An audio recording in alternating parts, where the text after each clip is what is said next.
आज के इस वीडियो में हम पढ़ने वाले हैं भारतीय शासन एवं राजनीति, इंडियन गवर्नमेंट एंड पॉलिटिक्स। जिसका भी पेपर है बीए वालों का, उसके आईएमपी क्वेश्चन, किस तरह के क्वेश्चन जो है वो एग्जाम में इस पेपर से पूछे जा सकते हैं या फिर आईएमपी क्वेश्चन कौन कौन से बन रहे हैं।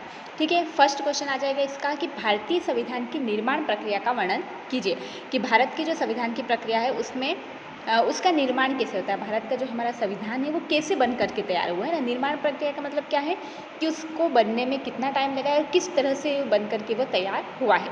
ठीक है, या फिर इसको ऐसे भी पूछ सकते हैं कि इसके स्रोत कौन कौन से, भारतीय संविधान जो है उसको बनाने के प्रमुख स्रोत कौन कौन से हैं। ठीक है, तो describe the process of making of Indian constitution. Indian constitution को बनाने में कौन कौन से स्रोत जो है वो लगे हैं या फिर कौन सी प्रक्रिया है, किस तरह की प्रक्रिया है। सेकेंड क्वेश्चन है भारतीय संविधान की प्रस्तावना की विवेचना कीजिए। भारतीय संविधान जो है उसकी प्रस्तावना, प्रियम्बल जो है उसकी विवेचना कीजिए। ये जो क्वेश्चन है ये थोड़े से आपके बड़े छोटे हो सकते हैं, लेकिन पूछेंगे जैसे कि प्रस्तावना अगर आपने अच्छे से याद कर रखी है तो आपकी प्रस्तावना से अगर प्रश्न पूछते हैं जैसे कि प्रस्तावना की विशेषता क्या है, प्रस्तावना के स्रोत क्या है या फिर प्रस्तावना कैसे बनी है, तो आप ये जो आंसर है आराम से लिख सकते हैं कि भारतीय संविधान की प्रस्तावना की विवेचना कीजिए। तो discuss the preamble of the Indian constitution. Third question आ जाएगा आपका भारतीय संविधान की प्रमुख विशेषताओं का वर्णन कीजिए। ये मोस्ट आईएमपी क्वेश्चन है जो कि हर बार एग्जाम में पूछा ही जाता है कि इसके हमारे भारत का जो संविधान है उसकी प्रमुख विशेषताएं कौन कौन सी है। इसमें पॉइंट भी बहुत सारे हैं, तो आप जो भी आपको जितने ज़्यादा हो सके उतने ज़्यादा पॉइंट इसके याद करके एग्जाम में जरूर जाइए, क्योंकि ये क्वेश्चन आपके एग्जाम में जरूर आएगा। Discuss the main features of Indian constitution. अगला क्वेश्चन है आपका भारत के नागरिकों को प्राप्त मौलिक अधिकारों का वर्णन एवं विश्लेषण कीजिए। मौलिक अधिकार वाला जो क्वेश्चन है ये भी हर बार एग्जाम में जरूर पूछा जाता है।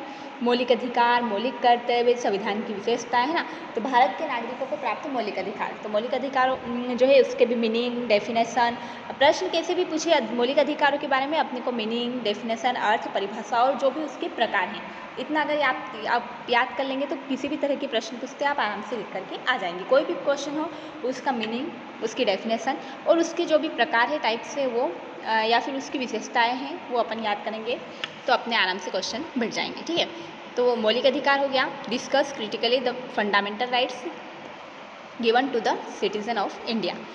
भारतीय संविधान में वर्णित मौलिक कर्तव्य कौन कौन से हैं, फंडामेंटल ड्यूटीज़ कौन कौन सी, उसके बारे में कि हमारा भारत का जो संविधान है उसकी मौलिक कर्तव्य हमारे कौन कौन से होते हैं। Discuss the fundamental duties and describe in Indian constitution. अगला क्वेश्चन आ जाएगा आपका भारतीय संविधान के अंतर्गत नीति निर्देशक तत्वों की विवेचना कीजिए। तो discuss the directive principles mention in Indian constitution. Directive principle जो है ये बहुत ही आईएमपी क्वेश्चन है। नीति निर्देशक तत्व कौन कौन से होते हैं, एक राज्य के अंदर कौन कौन से नीति निर्देशक तत्व होते हैं, तो ये वाला क्वेश्चन भी बहुत ही आईएमपी है, एग्जाम में हर बार पूछते हैं। नेक्स्ट आ जाएगा अपना भारत के राष्ट्रपति की शक्ति और कार्यों का परीक्षण कीजिए। तो ये तो अपने को पता ही है कि राष्ट्रपति के बारे में, प्रेसिडेंट के बारे में कोई भी क्वेश्चन, एक क्वेश्चन तो बनता ही बनता है। तो कोई भी क्वेश्चन पूछे कि भारत की शक्तियाँ क्या है, कार्य क्या है, राष्ट्रपति की स्थिति क्या है ना, राष्ट्रपति की जो भी पूरा चुनाव की प्रक्रिया क्या है, तो जो भी क्वेश्चन अगर पूछा जाता है राष्ट्रपति से तो आप एक राष्ट्रपति का क्वेश्चन याद कर लीजिए कि उसके क्या कार्य होते हैं, उसके क्या पावर होते हैं। तो explain the power and function of Indian president. ठीक है, अगला क्वेश्चन आ जाएगा भारत के प्रधानमंत्री जितना इंपॉर्टेंट राष्ट्रपति है उतना ही इंपॉर्टेंट प्रधानमंत्री भी है।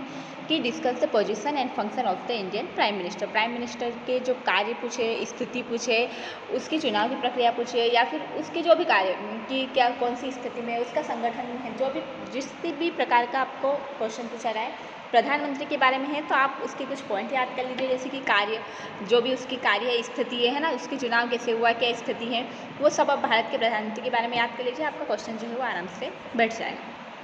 नेक्स्ट है भारत में लोकसभा के संगठन और शक्तियों का वर्णन कीजिए। Describe the organisation and power of Lok Sabha. Lok Sabha की शक्तियों का वर्णन करना है।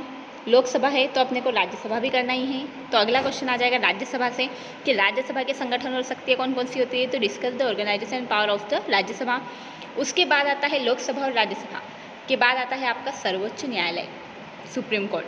तो सर्वोच्च न्यायालय से भी एक क्वेश्चन पूछेंगे ही पूछेंगे, क्योंकि न्यायालय से जो है एक क्वेश्चन आता ही आता है। तो सुप्रीम कोर्ट का अगर पूछें तो discuss the organisation and power of the supreme court. यहाँ पर सबके अधिकतर आपको कार्य याद करने हैं, शक्तियाँ याद करनी है, संगठन याद करने हैं। तो इस तरह से आप याद कर लीजिए कि क्या कार्य हो सकते हैं, क्या शक्तियाँ हो सकती है। योग्यता वगैरह तो आप जैसे कि अगर आप ये क्वेश्चन निकाल के पढ़ोगे तो आपको बुक वगैरह में सारी चीज़ें मिल जाएगी आसानी से कि कौन कौन सी एबिलिटी अपने को याद करना है, पावर है, फंक्शन है ना, कैरेक्टरिस्टिक है, ये सारी चीज़ें आपको आराम से मिल जाएगी। अगला क्वेश्चन है भारत में निर्वाचन आयोग, चुनाव आयोग, निर्वाचन आयोग की क्या भूमिका है। ये क्वेश्चन भी पूछा जा सकता है कि what is the role of election commission in India. देखो ये मैंने यूनिट वाइज नहीं बताया है, आईएमपी क्वेश्चन ओनली पेपर के आईएमपी क्वेश्चन बताए हैं। तो आपकी यूनिट में अगर कुछ चेंज होते हैं ऊपर नीचे हो सकते हैं। बाकी आपको ये करना है कि हर यूनिट से, जैसे कि अगर 5 यूनिट है तो पाँचों यूनिट से आपको कम से कम 3 या 4 आईएमपी क्वेश्चन आपको याद करने ही करने हैं। तो आप वो 3-4 क्वेश्चन जब याद करते हैं तो उसी 3-4 अंदर से आपके क्वेश्चन जो है वो बन करके आते हैं, उससे बाहर नहीं जाते हैं। तो अगर आपको समझ में नहीं भी आ रहा है तो आप अपने हिसाब से भी उसको बना सकते हैं कि एक यूनिट जो है उसकी जो आपको लग रहा है आईएमपी, वो कम से कम 3 क्वेश्चन आप निकाल लो और उनको अच्छे से पढ़ करके जाओ, अच्छे से याद करके जाओ। तो आपके एग्जाम में उन्हीं 3 के अंदर से ही क्वेश्चन जो है वो बन करके निकल करके आते हैं, तो वो आपको आसानी से पढ़ जाएंगे। तो इसमें कोई यूनिट छूट गई हो जिसमें से नहीं अगर मैंने भी दिया हो तो आप उस यूनिट में से कोई भी क्वेश्चन जो है वो निकाल लें आईएमपी। और फिर भी आपको अगर अपने को आईएमपी वैसे तो समझ में नहीं आते बच्चों को, बाकी आईएमपी जो भी क्वेश्चन है जैसे कि प्रधानमंत्री है, राष्ट्रपति है, मुख्यमंत्री है, लोकसभा है, विधानसभा है, इस टाइप से जो भी आपके आईएमपी निकल रहे हैं उसका एक क्वेश्चन, एक सिलेबस का एक जो पॉइंट होता है ना, उस एक पॉइंट का एक क्वेश्चन, जिसके आपके सिलेबस में 3 पॉइंट दिए हैं कि लोकसभा और राज्यसभा, ये और विधानसभा और विधान परिषद, ये 4 पॉइंट दे रखे हैं। ठीक है, ये आपके सिलेबस है। जैसे कि यूनिट 2 है और यूनिट 2 में आपको लोकसभा, राज्यसभा, विधानसभा और विधान परिषद इतना पढ़ना है।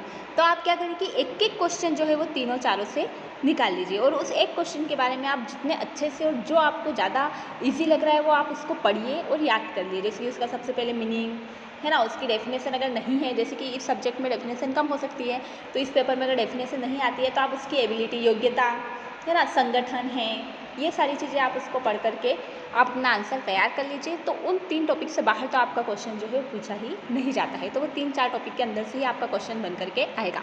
तो एक एक जो क्वेश्चन है इसी तरह से बन करके आते हैं। अगला आ जाएगा राज्यपाल की नियुक्ति कौन करता है। जैसे कि राज्यपाल निर्वाचन आयोग हो गया, उसके बाद क्या आ जाएगा, राज्यपाल आ गया। तो राज्यपाल गवर्नर का आप एक क्वेश्चन तैयार कर लीजिए कि उसका संगठन, उसकी योग्यता, उसकी स्थिति क्या है, उसके पावर, जो भी शक्तियाँ क्या है ना, ये सारी चीज़ें आप राज्यपाल से क्वेश्चन तैयार कर लीजिए। तो राज्यपाल का क्वेश्चन पूछा जा सकता है।